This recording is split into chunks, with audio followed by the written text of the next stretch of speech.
તો last time આપણે ખર્ચ વિશ્લેષણ વિશે અભ્યાસ કરતા હતા અને એમાં આપણે જોયું તે પ્રમાણે અલગ અલગ ખર્ચાઓ જેમ કે સ્થિર ખર્ચ, અસ્થિર ખર્ચ, સરેરાશ સ્થિર ખર્ચ, સરેરાશ અસ્થિર ખર્ચ,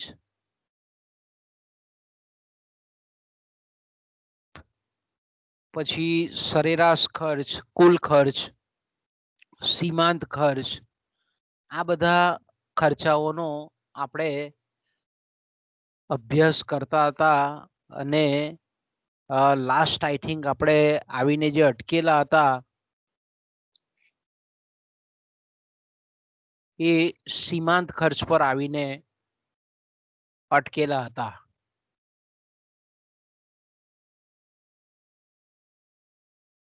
તો સામાન્ય રીતે આપણે જાણીએ છીએ તે પ્રમાણે કે સીમાંત ખર્ચ એટલે ખાસ કરીને વધારાના એક એકમનું ઉત્પાદન કરતા કુલ ખર્ચમાં જે કંઈ પણ વધારો કે ઘટાડો થતો હોય, ફેરફાર થતો હોય, તો તેને આપણે સીમાંત ખર્ચ કહીએ છીએ. એટલે સામાન્ય રીતે આપણે એમ કહીએ કે સમયના ટૂંકા ગાળામાં જ્યારે વસ્તુનું ઉત્પાદન હાથ ધરવામાં આવતું હોય ત્યારે આપણે જાણીએ છીએ તે પ્રમાણે કે સમયનો ટૂંકો ગાળો એટલે સ્થિર સાધનોમાં ફેરફાર કરવામાં આવતો નથી, પણ અસ્થિર સાધનોમાં ફેરફાર કરવામાં આવતો હોય છે. એટલે સમયના ટૂંકા ગાળામાં આપણે એમ કહીએ કે સીમાંત ખર્ચ એ વધારાના એકમના ઉત્પાદનને લીધે કુલ અસ્થિર ખર્ચમાં થયેલો વધારો બતાવે છે, કારણ કે સ્થિર ખર્ચ તો સ્થિર રહે છે. તો આપણે એમ કહી શકીએ કે વસ્તુનું વધારાનું એકમ ઉત્પાદન કરવામાં આવે ત્યારે કુલ ખર્ચમાં થતો વધારો તપાસીને આપણે સીમાંત ખર્ચ મેળવી શકીએ, અથવા તો આપણે એમ કહીએ કે કુલ અસ્થિર ખર્ચમાં જે કંઈ પણ વધારો થાય છે એ વધારો તપાસીને આપણે સીમાંત ખર્ચ મેળવી શકીએ છીએ.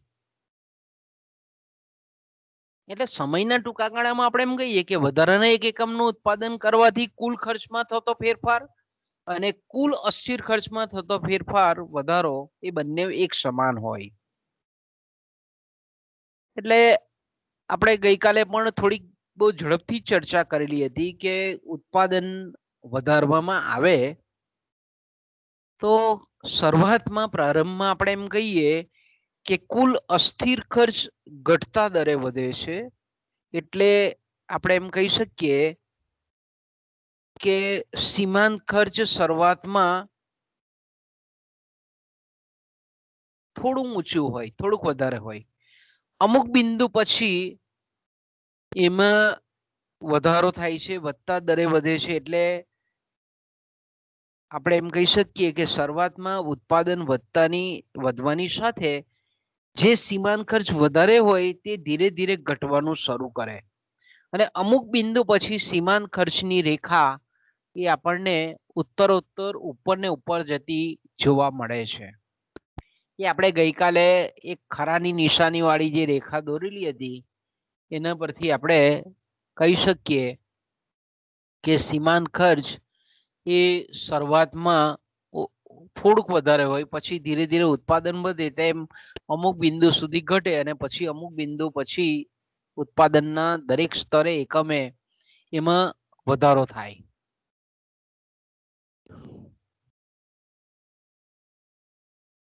ઘણી વખત આપણે જોઈએ છીએ તે પ્રમાણે કે કોઈક ધારો કે આપણે એમ કહીએ કે કોઈક પણ દાખલો લઈ શકીએ આપણે કે ભાઈ કોઈક પેઢી છે, એ પેઢી છે તે 50 એકમનું ઉત્પાદન કરે છે, 50 એકમનું ઉત્પાદન કરે છે, પેઢીનો કુલ ખર્ચ 500 રૂપિયા છે. હવે પેઢીનું વધારાના 1 એકમનું ઉત્પાદન એટલે કે 51માં એકમનું પેઢી ઉત્પાદન કરે છે, તો એનો ખર્ચ કુલ ખર્ચ વધીને 508 જેટલો થાય છે. તો આજે 508 જેટલો ખર્ચ થાય છે કુલ ખર્ચ, એમાં 8 રૂપિયાનો જે વધારો છે તે ખરેખર અસ્થિર ખર્ચ બતાવે છે. વધારો એને આપણે સીમાંત ખર્ચ કહીએ છીએ. ઘણી વખત આપણે જોઈએ છે કે જ્યાં ક્વોન્ટિટીમાં ઉત્પાદન થતું હોય, મોટા જથ્થામાં ઉત્પાદન થતું હોય, તો તેવા સંજોગોમાં આપણે એમ કહીએ કે સીમાંત ખર્ચ માપવાનું કાર્ય ખૂબ મુશ્કેલ બની જાય. તો તેવા સંજોગોમાં આપણે એમ કહીએ કે સીમાંત ખર્ચની ગણતરીમાં એક વધારાના એકમની જગ્યાએ મોટો એકમ આપણે લેવો પડે.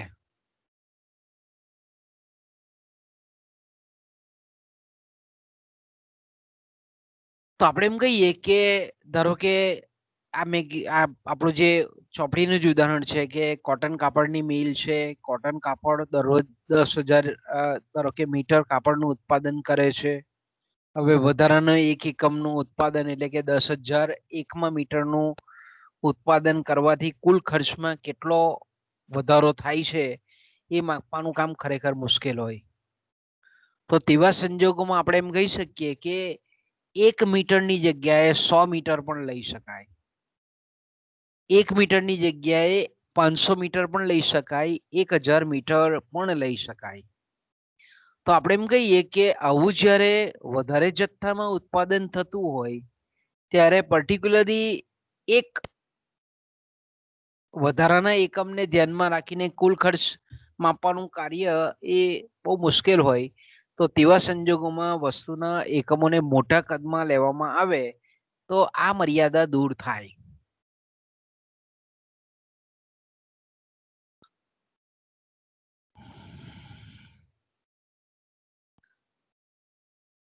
આપણે ગઈકાલે એનું એક ટેબલ પણ જોઈ ગયેલા હતા કે ઉત્પાદન 0 છે, કુલ સ્થિર ખર્ચ 0 છે. સોરી, કુલ ખર્ચ જે છે તે 100 રૂપિયા છે. કારણ કે ઉત્પાદન 0 હોય તો કુલ ખર્ચ અને કુલ સ્થિર ખર્ચ એ બંને સમાન હોય છે. સીમાંત ખર્ચ નથી, પણ વધારાના 1 એકમનું ઉત્પાદન કરવામાં આવે છે. કુલ ખર્ચ 100 હતો, તેની જગ્યાએ વધીને 190 થયો. તો અહીંયા તમે જોઈ શકો છો કે વધારાના 1 એકમનું ઉત્પાદન કરવાથી કુલ ખર્ચમાં ₹90 નો ફેરફાર થયો. એટલે આ જે 90 રૂપિયા છે તે સીમાંત ખર્ચ બને છે. એ જ રીતે બીજા એકમનું ઉત્પાદન કરવામાં આવે છે, 190 કુલ રૂપિયા ખર્ચ હતો, હવે વધીને 270 થયો. તો કુલ ખર્ચમાં ફેરફાર ₹80 નો થયો. એટલે સીમાંત ખર્ચ એ 80 રૂપિયા થાય છે.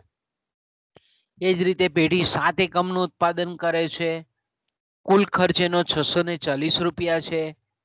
હવે 7 પરથી વધારીને ઉત્પાદન 8 એકમનું કરે છે તો 750 રૂપિયા કુલ ખર્ચ છે.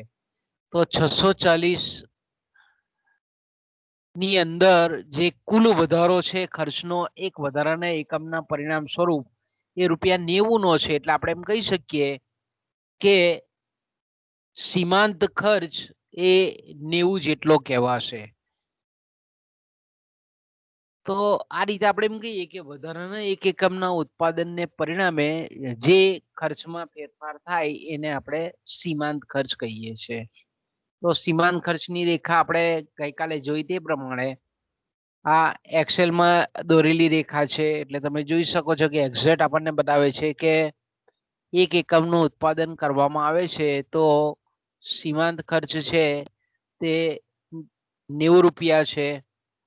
પછી ઉત્પાદન વધારવામાં આવે છે, 2 એકમનું ઉત્પાદન થાય છે 80 છે, 3 એકમનું ઉત્પાદન કરવામાં આવે છે 60 છે ધારો કે, 4 એકમનું ઉત્પાદન કરવામાં આવે છે, સીમાંત ખર્ચ ઓછામાં ઓછો થાય છે, અને પછી ધીરે ધીરે 4 એકમ પછી ઉત્પાદન પેઢી વધારે તો સીમાંત ખર્ચ એ ઉત્તર વધતો ને વધતો જતો જોવા મળે છે. સીમાંત ખર્ચના ખ્યાલનું મહત્વ પણ આપણે ગઈકાલે જોઈ ગયા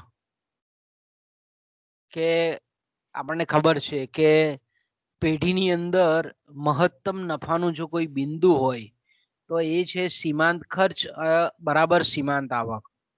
ઓકે, પેઢીએ જો મહત્તમ નફો પ્રાપ્ત કરવો હોય તો સમતુલાની જે શરત છે એ પહેલામાં પહેલી જે પ્રાઇમ શરત છે, પ્રાઇમ કન્ડિશન છે, એ સીમાંત ખર્ચ એ સીમાંત આવકની બરાબર થવો જોઈએ. તો પેઢી મહત્તમ નફાના બિંદુએ ઉત્પાદન કરે છે એમ આપણે કહી શકીએ. ઓકે, ત્યાર પછીનો જે આપણો મુદ્દો છે, ખાસ કરીને મેં કીધું તેમ કે એ જે મુદ્દો છે એ છે વિવિધ ખર્ચ વચ્ચેના આંતર સંબંધો. વિવિધ ખર્ચ વચ્ચેના આંતર સંબંધો. તો મિત્રો અહીંયા તમે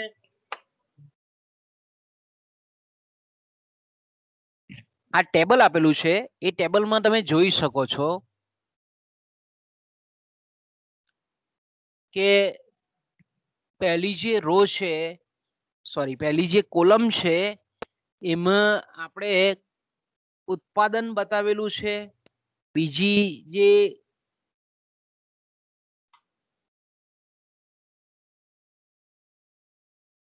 કોલમ છે તેમાં કુલ સ્થિર ખર્ચનું પ્રમાણ બતાવેલું છે. ત્રીજી જે કોલમ છે તેમાં કુલ અસ્થિર ખર્ચનું પ્રમાણ બતાવેલું છે. ચોથી જે કોલમ છે તેમાં એ બંનેનો સરવાળો એટલે કે બીજી અને ત્રીજી કોલમનો સરવાળો એટલે કુલ સ્થિર ખર્ચ, કુલ અસ્થિર ખર્ચ એ બેનો સરવાળો એટલે કુલ ખર્ચ. હવે તમારે અહીંયા પાછું થોડુંક રિકોલ કરી લેવાનું કે કુલ સ્થિર ખર્ચ એટલે તમારા મગજમાં ઇમેજિન કલ્પના થઈ જવી જોઈએ કે કુલ સ્થિર ખર્ચ એટલે તરત ઉત્પાદનમાં ફેરફાર થવા છતાં જે ખર્ચમાં ફેરફાર થતો નથી તેને આપણે સ્થિર ખર્ચ, સ્થાયી ખર્ચ, ફિક્સ્ડ કોસ્ટ, પૂરક ખર્ચ, સપ્લિમેન્ટરી કોસ્ટ કહીએ છીએ. ઓકે, ઉત્પાદન 0 એકમનું હોય કે ઉત્પાદન વધીને 9 એકમનું થાય તો પણ કુલ સ્થિર ખર્ચ એ 100 ને 100 જેટલો જ હોય છે. અને એની રેખા પણ તમારા મગજમાં બરાબર ઠસાયેલી હોવી જોઈએ કે ભાઈ સ્થિર ખર્ચની રેખા એ ક્ષિતિજ ધરીને બરાબર સમાંતર હોય છે. કેવી હોય છે? બરાબર એક્સ અક્ષને બરાબર પેરેલલ હોય છે. એ આપણે આગળ તમને ખબર હોય તો આપણે જોઈ ગયેલા છે. ઓકે, તો સ્થિર ખર્ચ જ્યારે પણ કુલ સ્થિર ખર્ચ આવો જ્યારે પણ આપણે શબ્દ બોલીએ એટલે તમારા મગજમાં તરત ક્લિક થઈ જવું જોઈએ કે આની રેખા આ રીતની આવે છે. ઓકે, એ જ રીતે કુલ અસ્થિર ખર્ચ એટલે કે પાછું તરત તમારે મગજમાં રિમાઇન્ડ કરી લેવાનું કે ભાઈ કુલ અસ્થિર ખર્ચ એટલે એવો ખર્ચ કે જે ઉત્પાદન વધવાની સાથે વધતો હોય, ઉત્પાદન ઘટવાની સાથે ઘટતો હોય અને ઉત્પાદન જો શૂન્ય હોય તો એ ખર્ચ પણ જો શૂન્ય થતો હોય તો તેને આપણે કુલ અસ્થિર ખર્ચ તરીકે ઓળખાવીએ છીએ. તો તરત જ સ્ટ્રાઇક જવું જોઈએ. તમને પરીક્ષામાં કોઈ પણ ટૂંકો પ્રશ્ન પૂછે કે અસ્થિર ખર્ચના 3 ઉદાહરણ આપો તો તમારે કહેવું પડે કે ભાઈ અસ્થિર ખર્ચ એટલે કાચા માલ સામાન પાછળનો ખર્ચ, બળતણ પાછળનો ખર્ચ, વાહન વ્યવહારના સાધનો પાછળનો ખર્ચ, દૈનિક શ્રમિકોને ચૂકવાતા વેતન પાછળનો ખર્ચ. તો કુલ અસ્થિર કે જે સ્થિર નથી તેવો variable cost, total variable cost, એને વીસી તરીકે બી ઓળખવામાં આવે, અસ્થાયી ખર્ચ પણ કહેવામાં આવે અને મુખ્ય ખર્ચ પણ કહેવામાં આવે. માર્શલ એને મુખ્ય ખર્ચ કહે છે. ઓકે, તો આ બંનેનો આપણે ટોટલ કરીએ તો આપણને મળે છે કુલ ખર્ચ. પેઢીની અંદર તમામ જે ખર્ચ છે તેને આપણે કુલ ખર્ચ કહીએ છીએ. તો કુલ ખર્ચ એ શું છે? તો કે સ્થિર ખર્ચ વત્તા કુલ અસ્થિર ખર્ચ એ બેનો સરવાળો, એટલે 100 વત્તા 90, 190, 100 વત્તા 170, 270, 100 વત્તા 240, 340.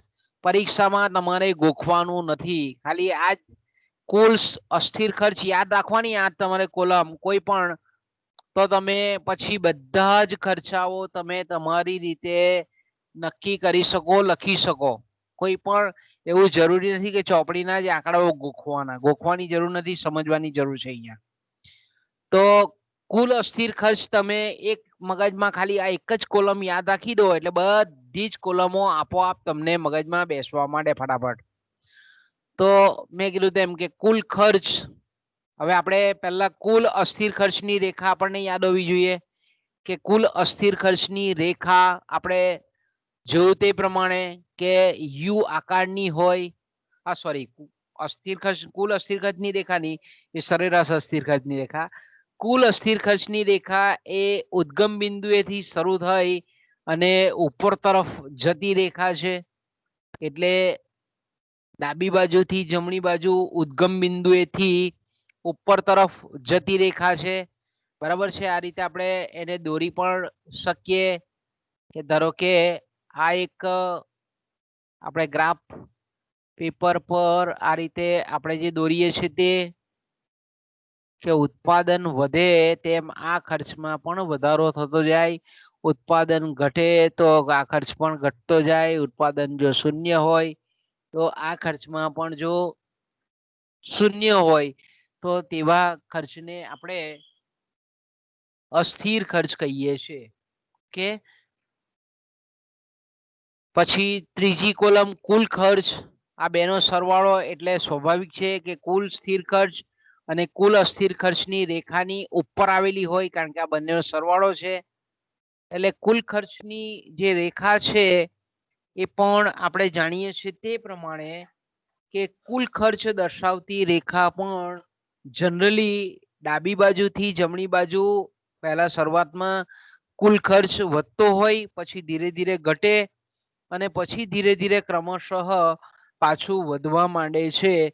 એટલે આપણે એમ કહી શકીએ કે કુલ ખર્ચની જે રેખા છે તે પણ જનરલી આપણે એમ કહી શકીએ કે કુલ અસ્થિર ખર્ચની રેખા જેવી જ દેખાય અને બંને પેરેલલ આપણે જોઈ શકીએ છીએ.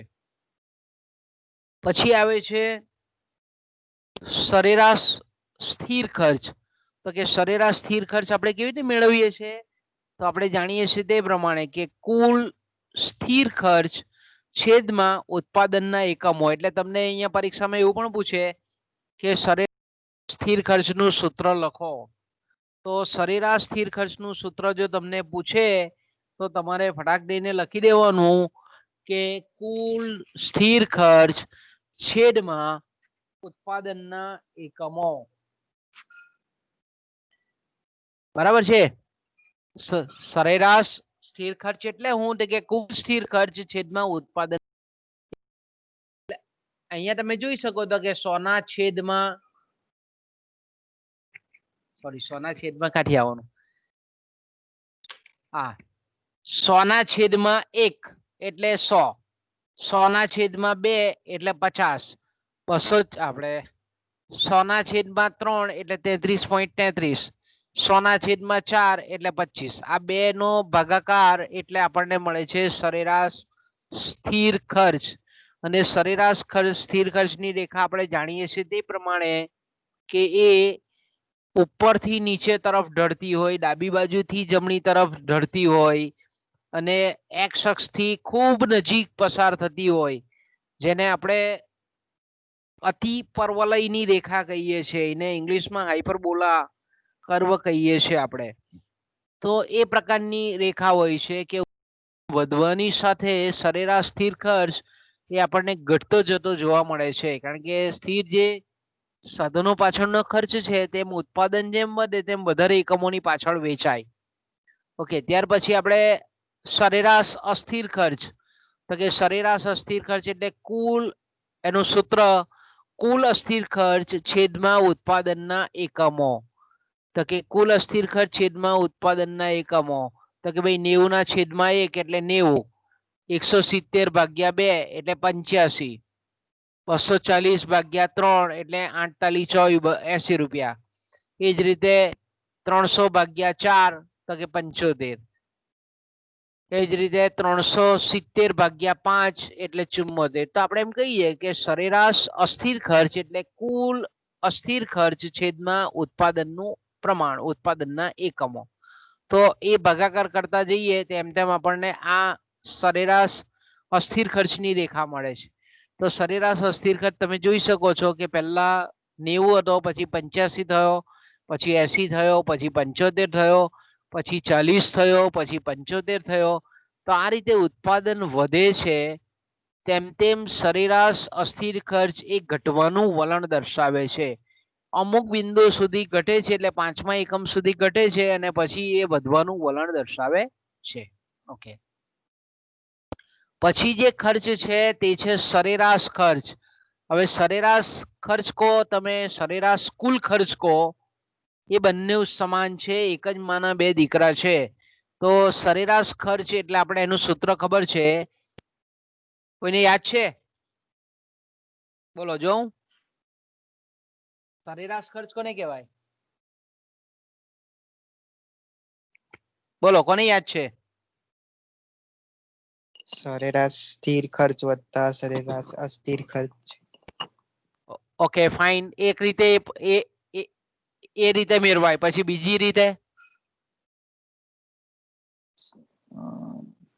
કુલ ખર્ચના છેદમાં ઉત્પાદન કરી દઈએ તો. બસ ફાઇન ફાઇન, સરસ, ગુડ. એટલે આપણે એમ કહી શકીએ કે કુલ ખર્ચ છેદમાં ઉત્પાદનના એકમો. તમે બે રીતે ગણી શકો, સરેરાશ સ્થિર ખર્ચ વત્તા સરેરાશ અસ્થિર ખર્ચ, આ બેનો ટોટલ એટલે સરેરાશ કુલ ખર્ચ અથવા સરેરાશ ખર્ચ. એ જ રીતે કુલ ખર્ચ ભાગ્યા ઉત્પાદનના એકમો તમે બે રીતે મેળવી શકો. તો કે 190 ભાગ્યા 1 એટલે 190, 270 ભાગ્યા 2 એટલે 135. તો એ રીતે તમે અહીંયા બી જોઈ શકો છો કે 100 વત્તા 90 એટલે 190, 50 વત્તા 85 એટલે 135, 33.33 વત્તા 80 એટલે 113.33. તો તમે આનો ને આનો ભાગાકાર, કુલ ખર્ચનો ભાગાકાર કુલ ખર્ચ ભાગ્યા ઉત્પાદનના એકમો એ રીતે પણ શોધી શકો અને આ બંનેનો ટોટલ કરીએ તો પણ આપણને મળી જાય. એટલે કહેવાય ને પ્રેક્ટિસ મેક પરફેક્ટ. તમે પ્રેક્ટિસ કરો, થોડીક ભાગાકાર કરો નોટપેન લઈને, અને પછી ધીરે ધીરે, કારણ કે પરીક્ષામાં કેલ્ક્યુલેટરનો ઉપયોગ કદાચ ના હોય તો તેવા સંજોગોમાં આપણે મેન્યુઅલ પણ કરી શકીએ. આ ગોખવાની જરૂર નથી, મેં કીધું તેમ. ઓકે, પછી આવે છે સીમાંત ખર્ચ. તો સીમાંત ખર્ચ એટલે કોણ કહેશે મને? અત્યારે જ આપણે ચર્ચા કરી ગયા. સીમાંત ખર્ચ એટલે હું?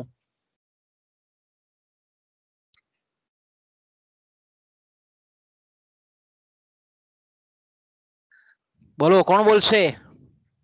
સીમાંત ખર્ચ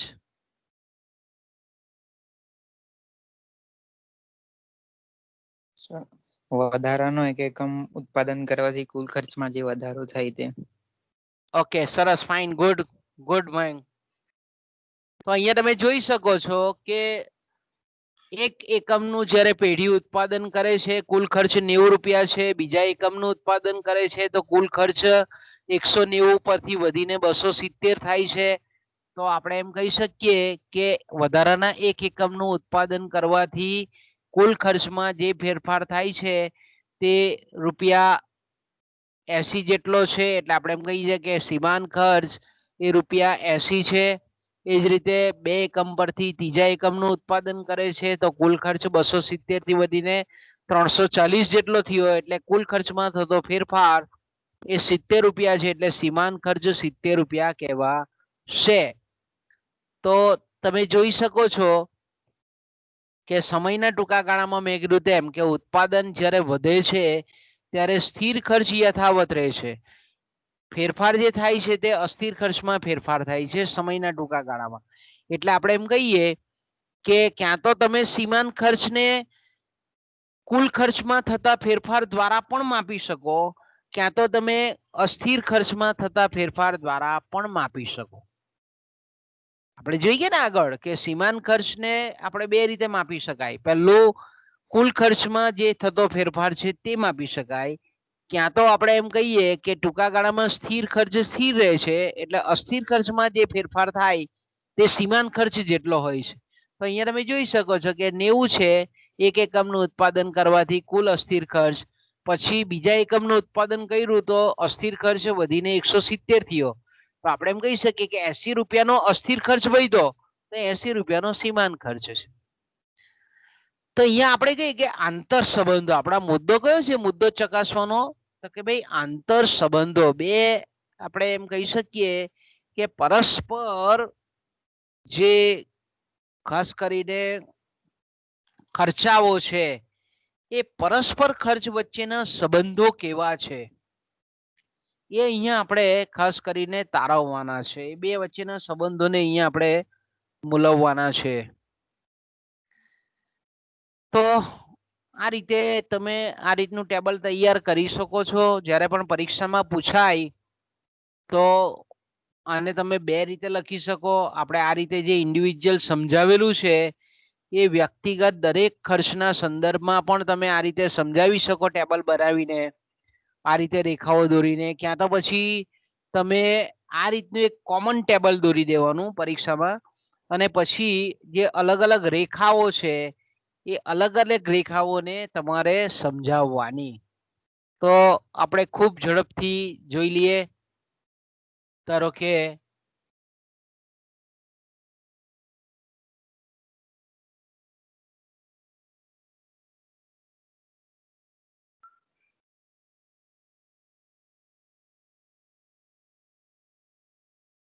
કે આપણે કહીએ કે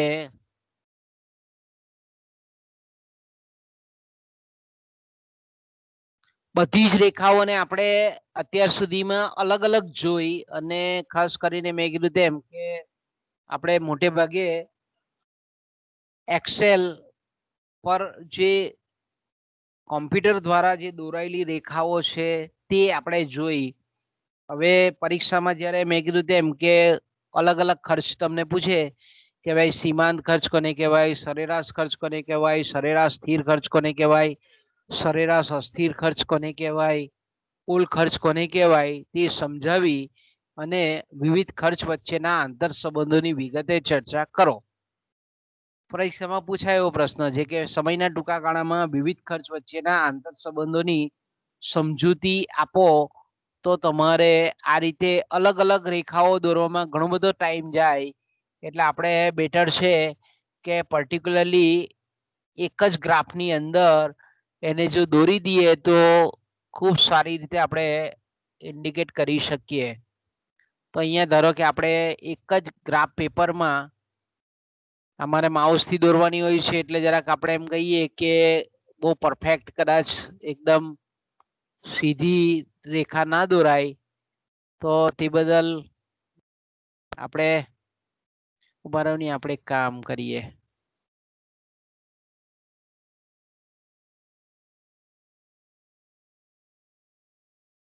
આને લઈ લે.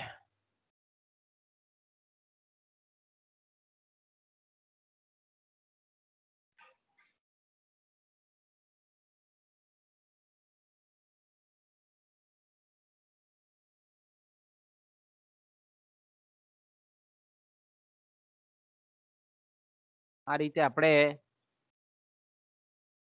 ધારો કે સીધી રેખા દોરી દઈએ. હવે પહેલી આપણે જાણીએ છીએ તે પ્રમાણે કે પહેલી જે રેખા છે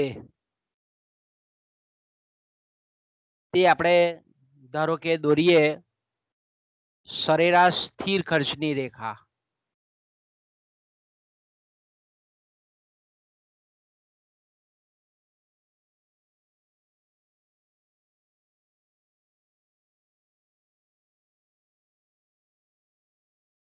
જો હવે આ રેખા દોરતી વખતે મેં કીધું તેમ કે આપણે એક્સ અક્ષને ટચ નહીં થાય એ રીતે આપણે દોરવાની છે રેખા.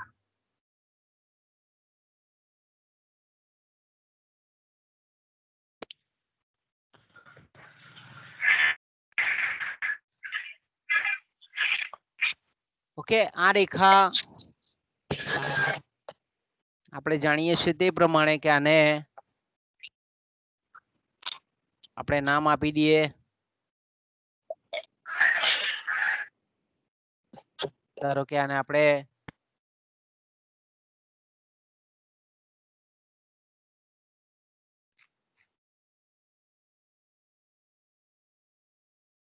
સરેરાશ સ્થિર ખર્ચ એવું આપણે ધારો કે અને નામ આપીએ.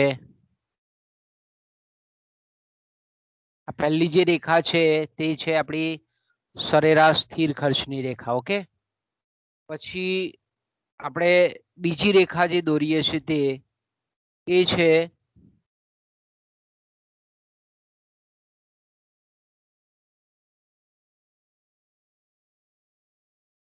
ધારો કે મેં કીધું તેમ કે સરેરાશ અસ્થિર ખર્ચની રેખા.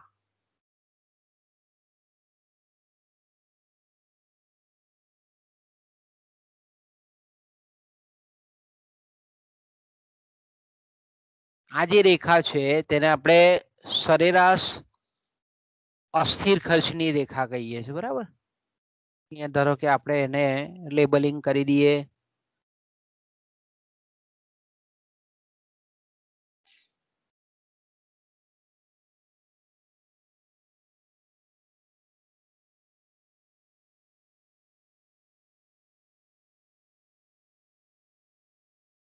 અને આપણે સરેરાશ અસ્થિર ખર્ચની રેખા કહીએ છીએ. ઓકે, યુ આકારની અછીચરી હોય છે, ઓછી હોય છે, પેલા જેટલી ઊંડી નથી હોતી.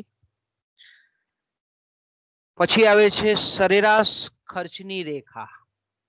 ઓકે,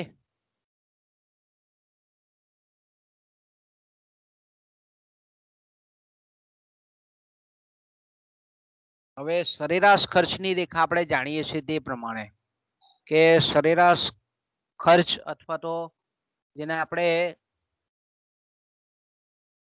સરેરાશ કુલ ખર્ચ કહીએ છીએ. બરાબર, એની રેખા આપણે જો દોરીએ તો આપણે એમ કહી શકીએ કે એની રેખા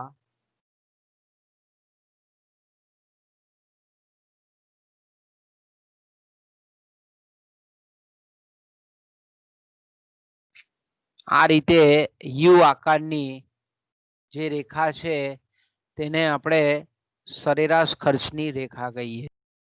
સરેરાશ ખર્ચ અથવા તો એને આપણે સરેરાશ કુલ ખર્ચ કહીએ છીએ. ઓકે, આ રીતે એનું આપણે લેબલિંગ કરી દઈએ.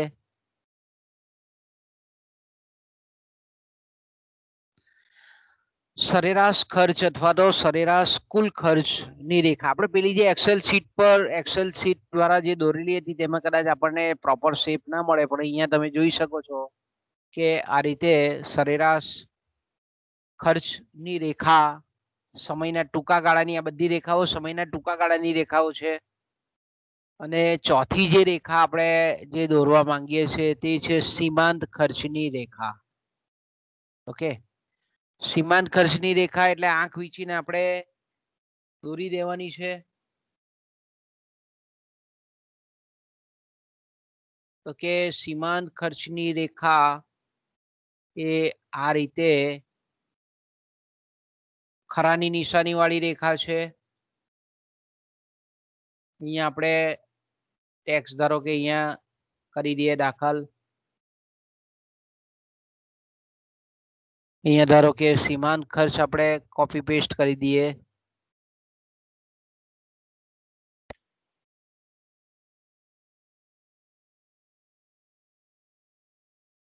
ઓકે, હજુ આપણે બે રેખા બીજી પણ દોરી શકાય જો આમાં, પણ આપણે સમજવામાં કન્ફ્યુઝન ઊભી થાય એટલે બાકી આપણે જો બે રેખા બીજી દોરવી હોય તો આ રીતે આપણે જાણીએ છીએ તે પ્રમાણે કે ધારો કે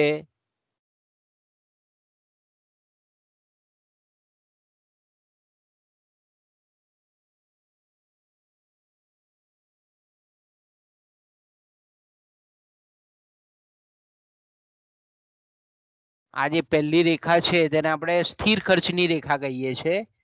અને જે બીજી રેખા આપણે જાણીએ છીએ તે પ્રમાણે કે આ જે છે આ રીતે તમે બતાવી શકો એને. ખરેખર તો ઉદ્ગમ બિંદુથી બતાવીએ છીએ આપણે. આ જે છે તે કુલ સ્થિર ખર્ચ રેખા છે. આ છે કુલ અસ્થિર ખર્ચની રેખા. એટલા માટે આપણે અહીંયા બતાવવી પડે જુદી. અહીંયા તમે નામ પણ લખી દઈએ આપણે એટલે સમજવામાં આપણને અનુકૂળતા રહે.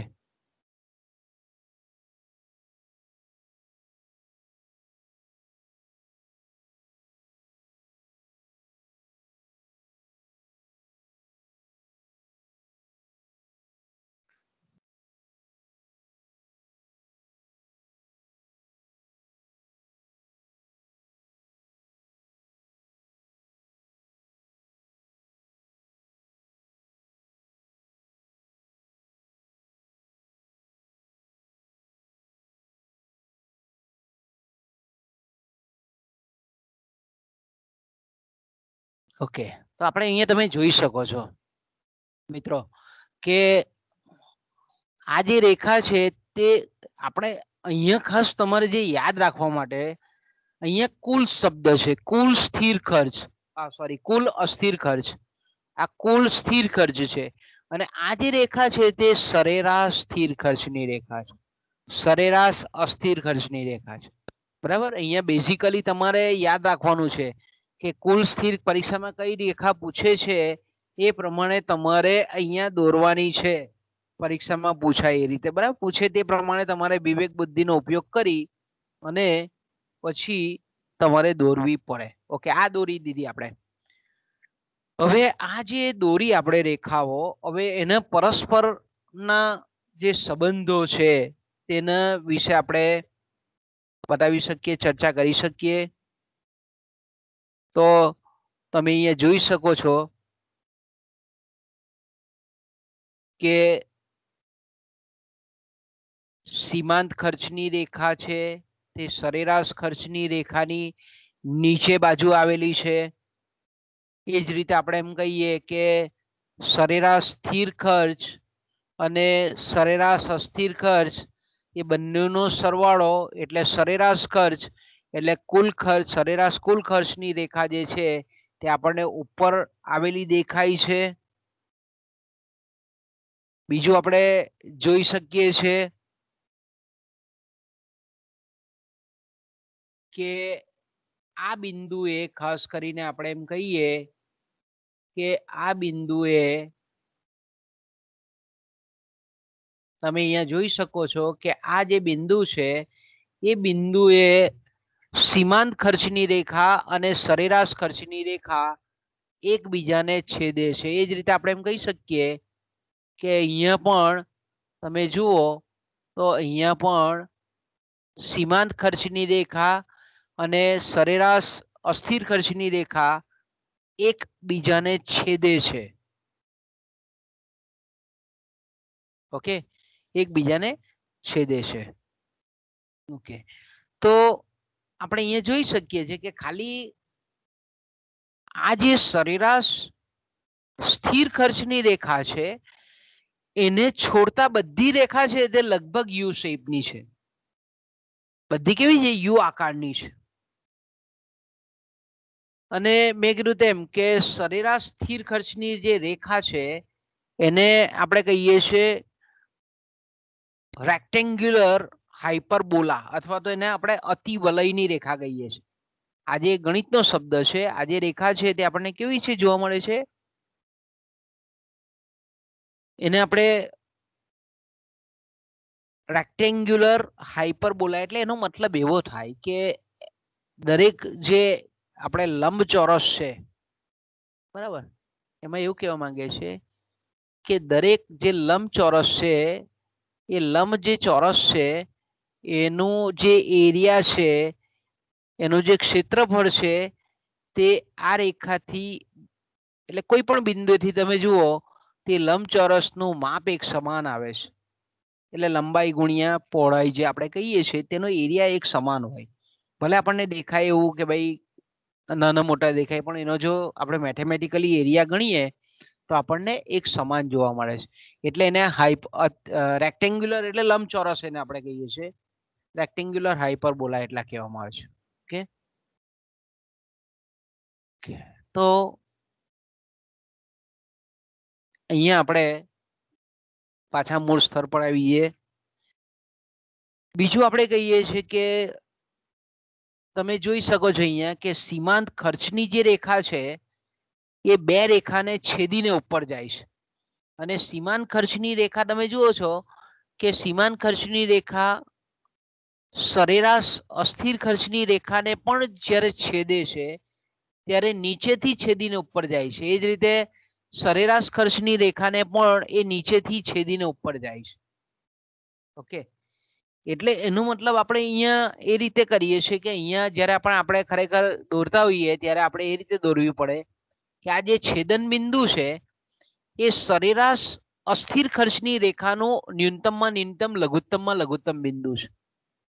એટલે જ્યારે સીમાંત ખર્ચની રેખા સરેરાશ અસ્થિર ખર્ચની રેખાને જ્યારે છેદે છે ત્યારે આ છેદન બિંદુ શું બતાવે છે? આપણને ઓછામાં ઓછો એકમ દીઠ અસ્થિર ખર્ચ બતાવે છે.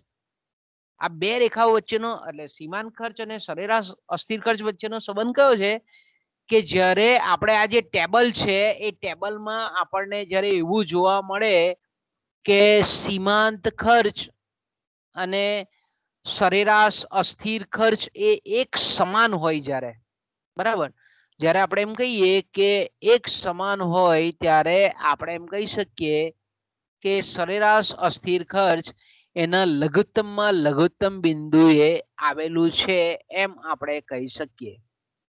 આપણે એમાં લગભગ નિયરેસ્ટ જો જોઈએ આપણે તો અહીંયા 70 છે ને અહીંયા 74 છે, બરાબર.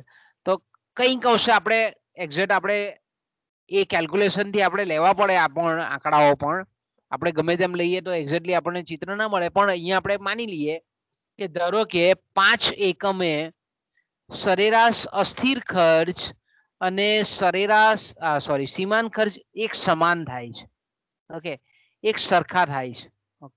તો એક સરખા થાય છે એનો મતલબ આપણે એવો કરી શકીએ કે જ્યારે સીમાંત ખર્ચ એ સરેરાશ અસ્થિર ખર્ચને છેદે છે ત્યારે એકમ દીઠ અસ્થિર ખર્ચ સરેરાશ અસ્થિર ખર્ચ એ એના લઘુત્તમમાં લઘુત્તમ સ્તરે હોય છે, ઓછામાં ઓછો હોય છે.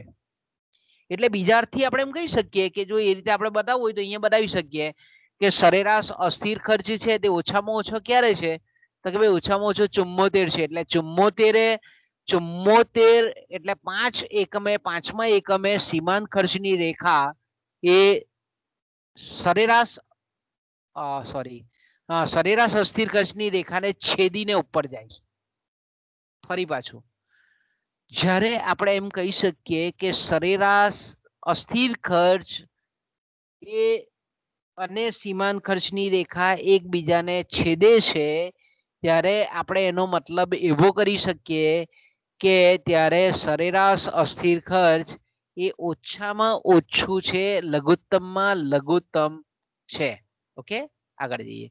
એ જ રીતે આપણે અહીંયા પણ બીજો એક સંબંધ જોવા મળે છે કે જ્યારે સરેરાશ ખર્ચની રેખા અને સીમાંત ખર્ચની રેખા એકબીજાને છેદે છે ત્યારે આપણે એમ કહીએ કે સરેરાશ ખર્ચ એ ઓછામાં ઓછો લઘુત્તમમાં લઘુત્તમ હોય છે.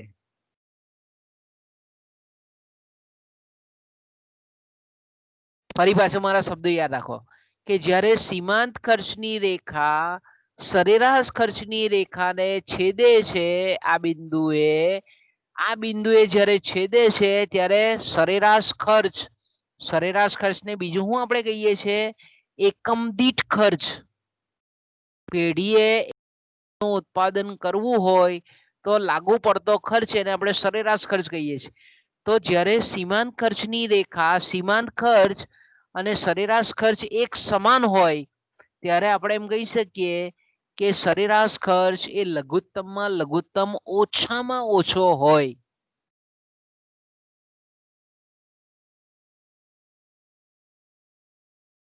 બીજું આપણે એક અહીંયા ખાસ જે જોવાનું છે તે કે જ્યારે સીમાંત ખર્ચની રેખા સરેરાશ અસ્થિર ખર્ચની રેખાને છેદી જાય છે છેદીને ઉપર જાય છે ત્યારે આપણે જ્યારે પણ આકૃતિ દોરીએ, કારણ કે તમે જ્યારે ભવિષ્યમાં નેટ સ્લેટની એક્ઝામ આપો ત્યારે આવા બહુ માઇક્રો લેવલના પ્રશ્નો પૂછે તમને, તો ત્યારે તમારે આવા ખર્ચ વચ્ચેના આંતર સંબંધો વિશેનો કોઈ પ્રશ્ન હોય તો તમારે એ પર્ટિક્યુલર યાદ એવું રાખવાનું છે કે આ જે છેદન બિંદુ છે, કયું છેદન બિંદુ? તો કે ભાઈ સીમાંત ખર્ચનું છેદન બિંદુ, સીમાંત ખર્ચ અને સરેરાશ અસ્થિર ખર્ચનું જે છેદન બિંદુ છે તે, અને સરેરાશ ખર્ચ અને સીમાંત ખર્ચનું જે છેદન બિંદુ છે તે, એ હંમેશા આ જે સરેરાશ ખર્ચ અને સીમાંત ખર્ચનું જે છેદન બિંદુ છે તે હંમેશા આ છેદન બિંદુ કરતા જમણી બાજુ આવે. જમણી બાજુ આવે એટલે લોજિકલી આપણે યાદ રાખવાનું છે. તમે આને ટેબલમાં પણ પ્રૂવ કરી શકો. આ વસ્તુ ટેબલમાં પણ આંકડાઓની મદદથી એ સમજાવી શકો કે જ્યારે આપણે એમ કહી શકીએ કે સીમાંત ખર્ચ અને સરેરાશ અસ્થિર ખર્ચ એક સમાન થાય છે, એટલે કે સરખા થાય છે, ઇક્વલ થાય છે. તેના કરતા આપણે એમ કહીએ કે સીમાંત ખર્ચ અને સરેરાશ ખર્ચ જ્યારે સમાન થાય છે ત્યારે એનું બિંદુ કમ્પ્લીટલી કમ્પેરેટિવલી વિચાર કરીએ તો કે આના કરતા આ જે છેદન બિંદુ છે એના કરતા આ છેદન બિંદુ ઊંચું છે, એટલે અહીંયા આપણે જો ખર્ચ લઈએ y અક્ષ પર તો આપણે એમ કહીએ કે આ છેદન બિંદુએ જે ખર્ચ છે તેના કરતા આ છેદન બિંદુએ ખર્ચ ઊંચો આવે છે. પણ અહીંયા આપણે જાણીએ છીએ કે આ એવું ઉત્પાદનનું બિંદુ છે કે જ્યાં ઓછામાં ઓછો લઘુત્તમમાં લઘુત્તમ સરેરાશ ખર્ચ લાગુ પડે છે. એટલે અહીંયા તમે જોઈ શકો છો કે આ સરેરાશ ખર્ચની લાઈનમાં તમે જુઓ તો ઓછામાં ઓછો ખર્ચ ક્યારે છે તો કે ભાઈ આ 91.43 રૂપિયા જે છે તે સૌથી ઓછામાં ઓછો ખર્ચ દર્શાવે છે. 91.43 છે તે સૌથી ઓછામાં ઓછો ખર્ચ બતાવે છે સરેરાશ ખર્ચમાં. તો અહીંયા આપણે ખરેખર તો જ્યારે બે રેખાઓ એકબીજાને છેદતી હોય ત્યારે અહીંયા પણ 91.43 આવવા જોઈએ, પણ નથી આવ્યા. પણ આપણે અહીંયા સમજવાનું એવું કે 91.43 અને સરેરાશ ખર્ચ 91.43 છે, એટલે સીમાંત ખર્ચ પણ લગભગ સમાન છે, એક સમાન છે. કારણ કે મેથેમેટિક્સનો નિયમ છે કે જ્યારે બે રેખાઓ એકબીજાને છેદતી હોય ત્યારે સીમાંત ખર્ચ અને સરેરાશ ખર્ચ એક સમાન થાય, સમાન થવાનું વલણ બતાવે છે, સરખું થવાનું વલણ બતાવે છે. એટલે તમે અહીંયા જોઈ શકો છો કે 91.43 છે એટલે 7 એકમ, એટલે તમે અહીંયા 7 એકમ આપણે ઉત્પાદન લઈએ 1 2 3 4 આ રીતે આપણે એમ કરતા જઈએ તો આપણે એમ કહી શકીએ કે અહીંયા જે આવે તે 7મા એકમનું ઉત્પાદન છે, કે 7 એકમ સુધી પેઢી ઉત્પાદન કરે તો એનો સરેરાશ ખર્ચ એકમ દીઠ ખર્ચ એ ઘટતો જાય. 7મા એકમ પછી જો ઉત્પાદન કરે તો એનો સરેરાશ ખર્ચ એ આ ન્યૂનતમ બિંદુ કરતા વધારે છે. એટલે પેઢીને આપણે એમ કહીએ કે સરેરાશ એકમ દીઠ ખર્ચ વધે એટલે નફાનો ગાળો ઘટે. એટલે આપણે એમ કહીએ કે નફાનું પ્રમાણ નક્કી કરવું હોય કે વસ્તુની કિંમતનું નિર્ધારણ કરવું હોય તો સરેરાશ ખર્ચ ઓછામાં ઓછું કઈ બિંદુએ છે તે આપણને જો ખબર હોય તો આપણે એના પરથી સીધું ગેસિંગ કરી શકીએ કે આ જગ્યાએ ઉત્પાદનનું ઇષ્ટતમ યોગ્ય સ્તર છે કે જ્યાં ઓછામાં ઓછું, એટલે આ બે રેખાઓ એકબીજાને છેદતી હોય ત્યાં લઘુત્તમમાં લઘુત્તમ સરેરાશ ખર્ચ કે એકમ દીઠ ખર્ચ આવે છે, એમ આપણે કહી શકીએ. ઓકે, તો આ એક અંદરો અંદર બહુ માઇક્રો લેવલના સંબંધ છે.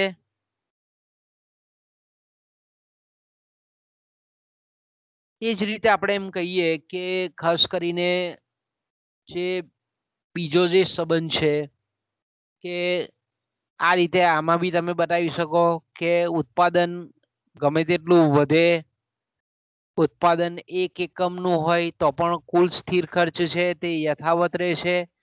ઉત્પાદન 100 એકમનું થાય તો પણ જે સ્થિર ખર્ચ છે તે યથાવતનો યથાવત રહેશે.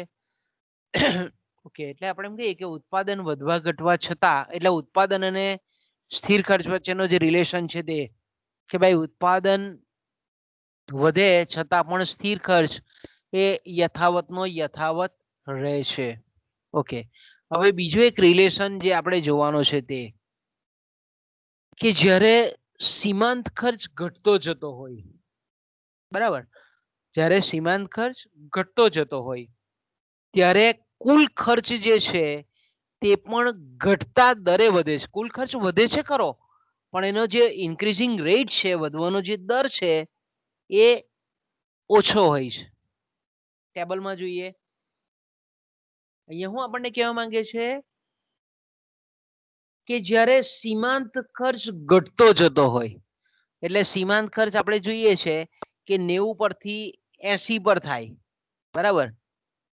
90 પરથી 80 થાય, 80 પરથી 70 થાય, 70 પરથી 60 થાય, પછી એટલે આપણે એમ કહીએ કે આટલા 4 એકમ સુધી સીમાંત ખર્ચ એ ઘટવાનું વલણ દર્શાવે છે.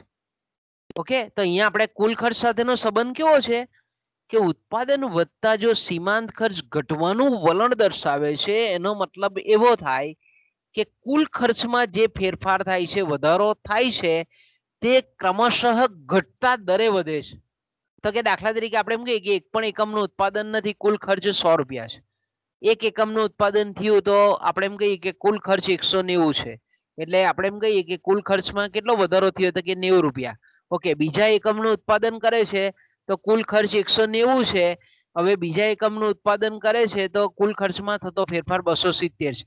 તો પહેલા એકમનું ઉત્પાદન કર્યું તો કુલ ખર્ચ 90 રૂપિયા છે. ઓકે, બીજા એકમનું ઉત્પાદન કર્યું તો કુલ ખર્ચમાં થતો ફેરફાર 70 રૂપિયા છે. ઓકે, ત્રીજા એકમનું ઉત્પાદન કરે તો બી પાછો આપણે એમ કહીએ કે 70 ને 40 એટલે 70 રૂપિયા. તો અહીંયા તમે જોઈ શકો છો કે ઉત્પાદન વધે છે, સીમાંત ખર્ચ ઘટતું હોય ત્યારે કુલ ખર્ચમાં વધારો થાય છે. 190 થી 270 થાય છે, 270 થી 340 થાય છે. પણ આપણે એમ કહીએ કે અહીંયા તમે જોઈ શકો છો કે 190 ને 270 એટલે લગભગ 80 જેવો થાય છે. અહીંયા 80 નો વધારો થાય, બરાબર, 80 નો ફેરફાર થાય, અને અહીંયા 70 નો થાય. અહીંયા આપણે એમ કહીએ કે 60 નો થાય. તો જેમ આપણે કહીએ કે ઉત્પાદન વધે છે, સીમાંત ખર્ચ ઘટે છે, તો કુલ ખર્ચમાં વધારો થાય છે, પણ એ ઘટતા દરે વધારો થાય છે. ઓકે, એનાથી ઉલટું વિચારીએ હવે આપણે કે જ્યારે સીમાંત ખર્ચ વધે છે ત્યારે કુલ ખર્ચમાં પણ વધતા દરે વધારો થાય છે. સેમ આ રિલેશન અહીંયા આપણે જેવું જોવા મળે તેવું જ અહીંયા પણ જોવા મળે કે સીમાંત ખર્ચ જ્યારે ઘટે છે ત્યારે કુલ ખર્ચમાં ઘટતા દરે વધારો થાય છે. સીમાંત ખર્ચ વધે છે ત્યારે કુલ ખર્ચમાં વધતા દરે વધારો થાય છે. તો અહીંયા તમે જોઈ શકો છો કે 4 એકમનું પેઢી ઉત્પાદન કરતી હતી તો સીમાંત ખર્ચ 60 રૂપિયા હતો. હવે 5મા એકમનું પેઢીએ ઉત્પાદન કર્યું તો 70 રૂપિયા થયો, એટલે સીમાંત ખર્ચ વધ્યો. પછી 6ઠ્ઠા એકમનું ઉત્પાદન કર્યું, સીમાંત ખર્ચ 70 હતો, તેની જગ્યાએ 80 થયો.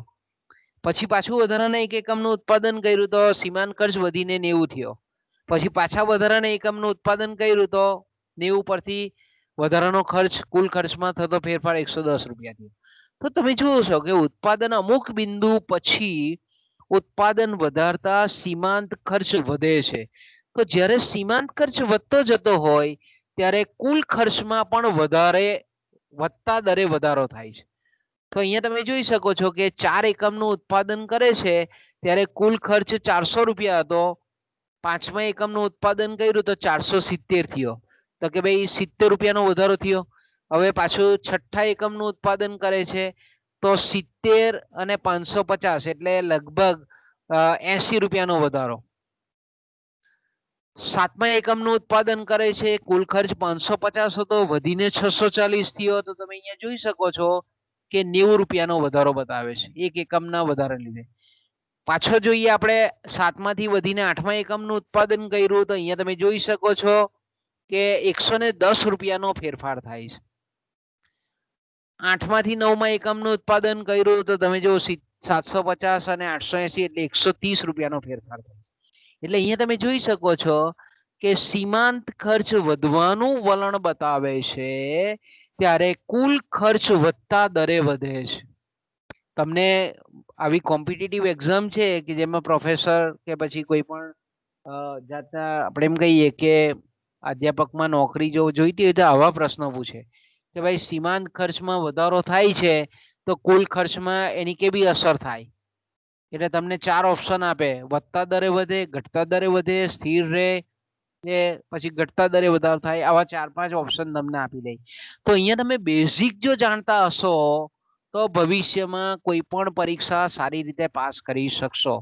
એ ટેટ હોય કે પછી આપણે કહીએ કે આવી કોઈ પણ બેંકની એક્ઝામ હોય કે LICની હોય, વીમા કંપનીની હોય કે ટીચિંગ લાઇનની કોઈ પણ પોસ્ટની હોય, તમારે મૂળ સુધી અંદર જવું પડે તો જ તમને કોમ્પિટિટિવ એક્ઝામના પ્રશ્ન આવે, બાકી અન્યથા તમને આવડે નહીં. ઉપર છેલ્લું ગોખણિયું જ્ઞાન એ તમને ત્યાં તમારા ટકા ભલે ને એવું હોય પણ તમે સમજ્યા વગર ગોખીને લાવ્યા હોય તો એ ટકાનો કોઈ મતલબ નથી કોઈ પરીક્ષામાં, કારણ કે બધી જગ્યાએ ફિલ્ટર મુકાઈ ગયેલા છે.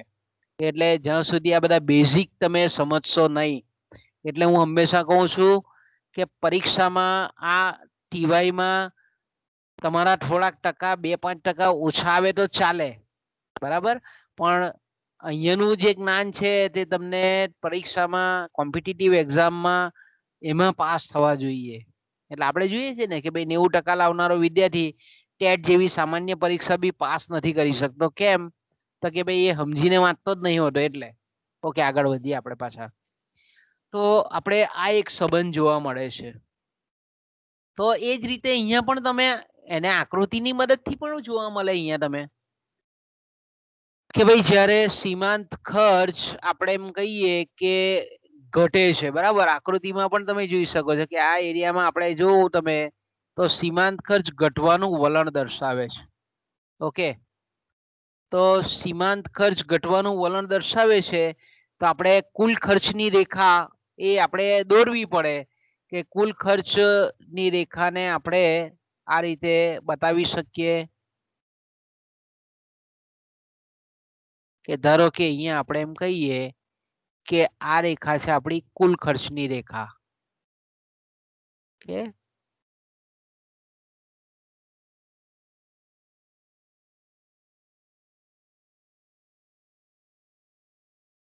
ધારો કે આ રેખા છે કુલ ખર્ચની, તો અહીંયા તમે જોઈ શકો છો કે સીમાંત ખર્ચ ઘટે છે તો કુલ ખર્ચમાં પણ આપણને કેવો દેખાય છે? ઘટાડો થતો દેખાય છે. આ રીતે આપણને ઘટાડો થતો જોવા મળે.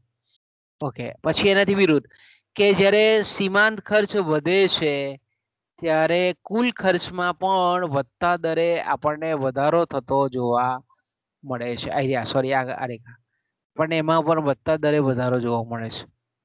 તો અહીંયા આપણે આકૃતિ આ રીતે દોરી શકીએ, કુલ ખર્ચની રેખા પણ બતાવી શકીએ. ઓકે, એને પાછું આપણે અસલ લાવી દઈએ એટલે આપણે કન્ફ્યુઝન નહીં થાય.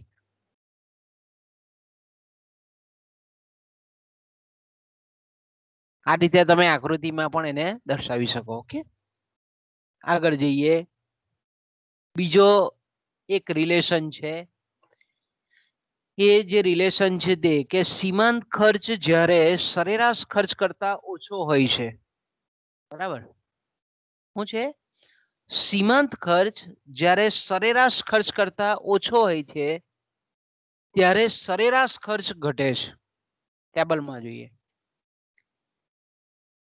શું કહે છે આપણને કે સીમાંત ખર્ચ જ્યારે સરેરાશ ખર્ચ કરતા ઓછો હોય, તો આપણે બે કોલમને પકડીએ આ બંને, બરાબર.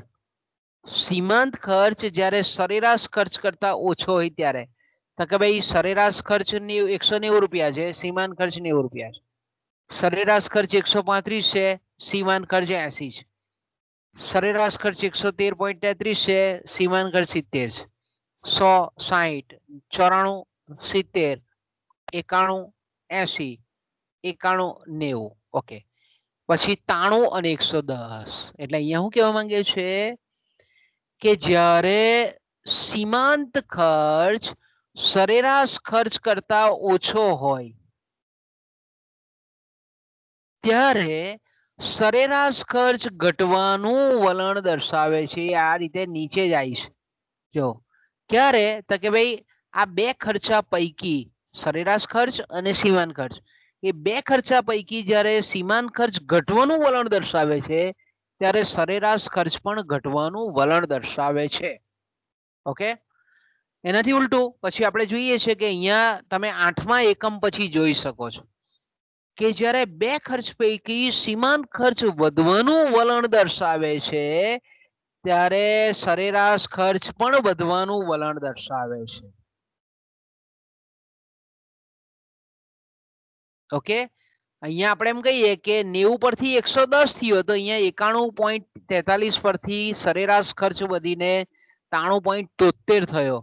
110 પરથી 130 રૂપિયા સીમાંત ખર્ચ થયો તો આપણે એમ કહી શકીએ કે સરેરાશ ખર્ચ 93 પરથી વધીને 97.78 થયો. તો આપણે એમ કહીએ કે સીમાંત ખર્ચ વધે છે તો સરેરાશ ખર્ચ પણ વધે છે.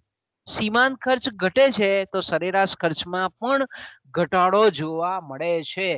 ઓકે, તો આપણે જ્યારે પણ આકૃતિ દોરીએ ત્યારે એ રીતે બતાવવી પડે કે આ જે પોર્શન છે આ સીમાંત ખર્ચ ઘટે છે કારણ કે આ સીમાંત ખર્ચની રેખા છે. તો સીમાંત ખર્ચ જ્યારે આટલે સુધી ઘટતો હોય ત્યારે આપણે એમ કહી શકીએ કે સરેરાશ ખર્ચ પણ ઘટવાનું વલણ દર્શાવે છે. પછી જેવું આપણે એમ કહીએ કે આપણે જ્યારે પણ આ રીતનો આપણે આ રીતે બતાવીએ સીમાંત ખર્ચની રેખાને તો આપણે સરેરાશ ખર્ચની રેખાને પણ એ જ રીતે બતાવવી પડે કે જ્યારે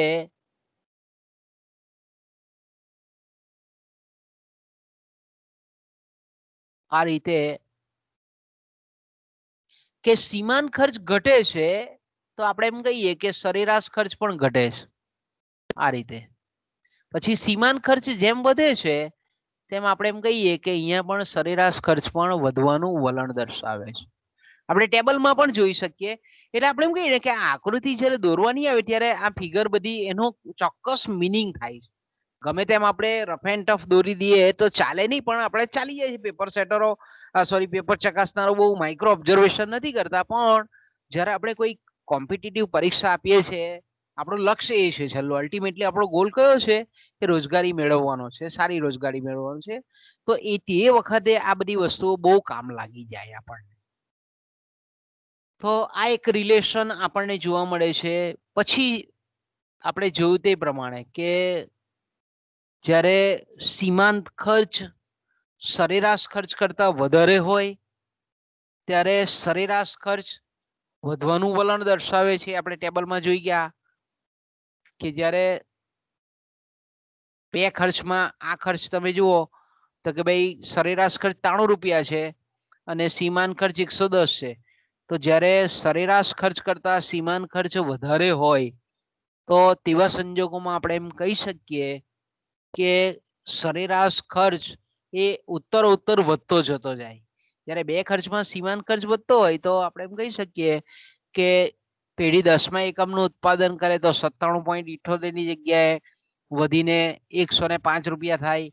11મા એકમનું ઉત્પાદન કરે તો કે 111 રૂપિયા થાય. એટલે આપણે એમ કહીએ કે જેમ ઉત્પાદન વધારવામાં આવે, પણ અહીંયા રિલેશન કયો છે કે આ બે ખર્ચની તુલનામાં સરેરાશ ખર્ચની તુલનામાં સીમાંત ખર્ચ જ્યારે વધે છે ત્યારે સરેરાશ ખર્ચ આપણને ઉત્તરોત્તર વધતો જતો જાય. અહીંયા આપણે જોયું તે પ્રમાણે કે બે ખર્ચની તુલનામાં સરેરાશ ખર્ચ અને સીમાંત ખર્ચની તુલનામાં જો સીમાંત ખર્ચ ઓછો હોય આ બેની તુલનામાં તો આપણે એમ કહીએ કે સરેરાશ ખર્ચ ઘટવાનું વલણ દર્શાવે.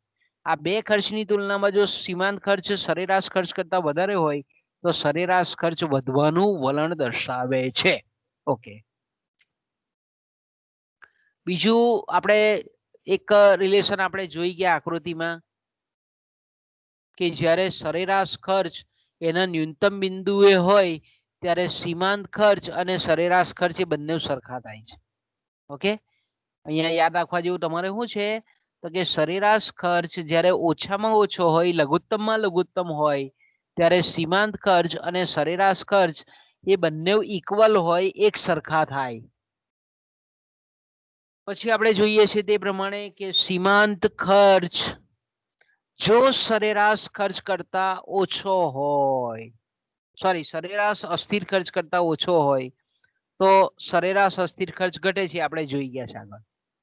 ઓકે, પણ આપણે એક વસ્તુ અગત્યની જે નોંધવા જેવી છે તે અહીંયા ખાસ એ છે, અહીંયા આપણને એવું કહેવા માંગે છે કે સીમાંત ખર્ચ, ઓકે, તો આ સીમાંત ખર્ચ છે અને આ છે સરેરાશ ખર્ચ, સરેરાશ અસ્થિર ખર્ચ. આ જ્યારે બે ખર્ચાઓ છે સીમાંત ખર્ચ અને સરેરાશ અસ્થિર ખર્ચ, આ બે ખર્ચાઓ પૈકી સામાન્ય રીતે આપણે એમ કહી શકીએ કે જો સીમાંત ખર્ચ સરેરાશ અસ્થિર ખર્ચ કરતા ઓછો હોય. ઓછો હોય એટલે મતલબમાં દાખલા તરીકે સરેરાશ અસ્થિર ખર્ચ અહીંયા 85 છે અને અહીંયા 80 છે. ઓકે, આ બે ખર્ચાઓમાં આપણે એમ કહીએ કે એક 85 છે સરેરાશ અસ્થિર ખર્ચ અને સીમાંત ખર્ચ 80 છે. તો સરેરાશ અસ્થિર ખર્ચ ઘટવાનું વલણ દર્શાવે છે. ફરી પાછું, જ્યારે સરેરાશ અસ્થિર ખર્ચ કરતા સીમાંત ખર્ચનું મૂલ્ય નીચું આવે, ઓછું આવે, ત્યારે સરેરાશ અસ્થિર ખર્ચ એ ઘટવાનું વલણ દર્શાવે છે. તો અહીંયા આપણે એમ કહીએ કે અહીંયા 85 છે ને અહીંયા 80 છે. તો અહીંયા બીજા એકમનું પેઢી ઉત્પાદન કરે છે તો જાણીએ છીએ તે પ્રમાણે કે સરેરાશ અસ્થિર ખર્ચ કરતા સીમાંત ખર્ચ ઓછો છે. એટલે અહીંયા આગળ વધારાના એકમનું ઉત્પાદન સંચાલક કરે તો આપણે એમ કહીએ કે સરેરાશ અસ્થિર ખર્ચ ઘટવાનો છે.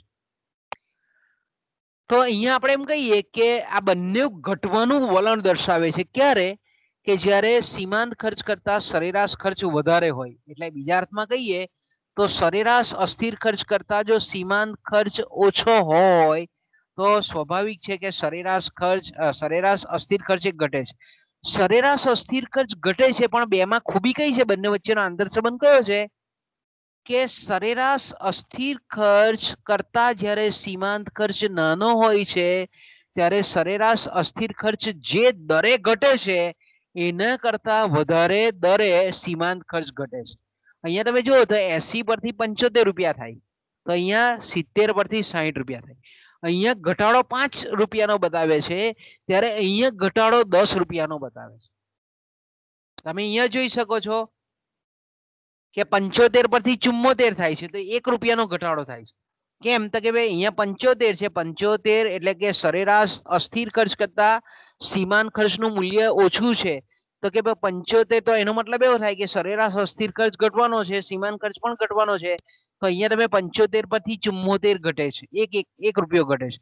તો અહીંયા તમે જોઈ શકો છો કે અહીંયા આપણને વધારો થતો જોવા મળે. હા, એટલે આપણે બીજા અર્થમાં જો આપણે એમ કેવું હોય તો અહીંયા એ રીતે પણ તમે બીજું પણ કરી શકો કે જ્યારે બંને ખર્ચાઓમાં સરેરાશથી અસ્થિર ખર્ચ અને સીમાંત ખર્ચ, જ્યારે સરેરાશ અસ્થિર ખર્ચ કરતા સીમાંત ખર્ચ વધારે હોય. ફરી પાછા મારો શબ્દ સાંભળજો. સરેરાશ અસ્થિર ખર્ચ કરતા જો સીમાંત ખર્ચનું મૂલ્ય વધારે હોય ત્યારે બંને વધવાનું વલણ દર્શાવે છે. પણ સરેરાશ અસ્થિર ખર્ચ કરતા વધવાની ઝડપ સીમાંત ખર્ચની વધે છે. અહીંયા ઉલટું છે. જ્યારે આપણે એમ કહીએ કે આના કરતા આ નીચો હોય, ઓછો હોય, સરેરાશ અસ્થિર ખર્ચ કરતા સીમાંત ખર્ચ ઓછો હોય ત્યારે બંને ઘટે છે પણ ઘટવાની ઝડપ સીમાંત ખર્ચની વધારે ઘટે છે ઝડપથી. પણ વધવાની બાબત આવે છે ત્યારે એના કરતા ઉલટું છે કે સરેરાશ અસ્થિર ખર્ચ જે દરે વધે છે, અહીંયા 75 છે તો અહીંયા 77 થાય છે. તો અહીંયા સીધા 80 પરથી 90 રૂપિયા થઈ જાય. અહીંયા 90 પરથી 110 એટલે 20 રૂપિયાનો વધારો થાય. અહીંયા તમે જુઓ તો 4 રૂપિયાનો વધારો થાય છે. અહીંયા 5 રૂપિયાનો વધારો થાય છે, અહીંયા તમે 20 રૂપિયાનો વધારો થાય છે. જ્યારે વધવાનું છે એટલે કે સરેરાશ અસ્થિર ખર્ચ કરતા સીમાંત ખર્ચ વધારે હોય ત્યારે બંને વધે છે પણ વધવાનો દર સરેરાશ અસ્થિર ખર્ચ કરતા સીમાંત ખર્ચનો વધવાનો દર સવિશેષ રહેલો છે. ઓકે, તો આ રીતે આપણે એમ કહીએ કે સમયના ટૂંકા ગાળામાં આ રીતે પરસ્પર ખર્ચ વચ્ચે આંતર સંબંધો આપણે જોઈ શકીએ છીએ, આંતર સંબંધો આપણને જોવા મળે છે. તો મિત્રો અહીંયાથી આપણે અટકીએ, બરાબર છે, અને કાલે આપણે જોઈશું. હવે આજે અહીંયાથી વિરામ લઈએ, બરાબર? કોઈને કઈ તકલીફ હોય તો બોલો ભાઈ. અને એસાઇનમેન્ટ સમગ્ર લક્ષીનું મેં આપેલું છે એ બધા જમા કરાવતા રહેજો, કારણ કે ઇન્ટરનલ ક્યારે મૂકવાના થાય અમારે એ નક્કી ના કહેવાય, બરાબર? એટલે સવેળા તમે અપલોડ કરી દેજો. અને મારે બીજા પેપરમાં જે આપવાના છે તે પણ આપીને આપણે આની પર તમારે અપલોડ કરી દેવાના. હું છે ને એ લખીને ટાઈપ આપણા ટીમ પર અપલોડ કરી દઈશ, બરાબર? દરેક પેપરના, 3 પેપરના. પેલામાં તો આપણે એક જ આપ્યું છે, બાકીના 3 આપવાના છે ક્વેશ્ચન. પછી સંચાલકી એમાં 4 આપવાના છે, પ્રાદેશિકમાં 4 ક્વેશ્ચન આપવાના છે. એટલે ટોટલી આપણે 12 એસાઇનમેન્ટ આપવાના છે 3 પેપરના. તે તમારે લખીને અપલોડ કરવાના, બરાબર? કારણ કે આ કોમ્પ્યુટર આપણે મોબાઈલના યુગમાં તમે પાછા આંગળા તમારા પછી શિથિલ નહીં થઈ જવા જોઈએ, બરાબર? એટલે લખવાની પ્રેક્ટિસ ચાલુ રહે. એટલે આપણે એસાઇનમેન્ટ જરાક લખજો. ઓકે, તો અહીંયા આપણે આપણી મીટિંગ પૂરી કરીએ છીએ. હવે કાલે જ મળીશું સીધા આપણે, બરાબર? છે કોઈ મિત્રો કોઈ પ્રશ્ન હોય તો પૂછો મને, કે સાઈડ પર મૂકીને ઊંઘી ગયા? સર અમારા રોલ નંબર નથી આવ્યા હજુ તો. ટીવાય ને હા એ વાત બરાબર. હા તે હું કહું, એટલે ચાલ ને સાહેબને આજે હું કહું. સર એટલે એવું હોય તો તમે અસાઇનમેન્ટ આપી દો તો અમે લખીને તૈયાર રાખીએ, પછી રોલ નંબર આવે હા ત્યારે એવું જ છે ને, અપલોડ કરીએ. હું સાંજે અપલોડ કરી દઈશ, બરાબર? સાંજે જોઈ લેજો તમે ટીમમાં. સારું. અને હું આ તમારા રોલ નંબર નું પણ સાહેબને વાત કરવા છે, હા બરાબર ને? ઓકે. ફી ભરાઈ ગઈ બધાની? હા સર. સંદીપ ભરાઈ ગઈ ફી? મયંક? હા ભરાઈ ગઈ. ઓકે, તો કઈ વાંધો નહીં. તો આપણે છે ને રોલ નંબર નું કહી દઉં એમને.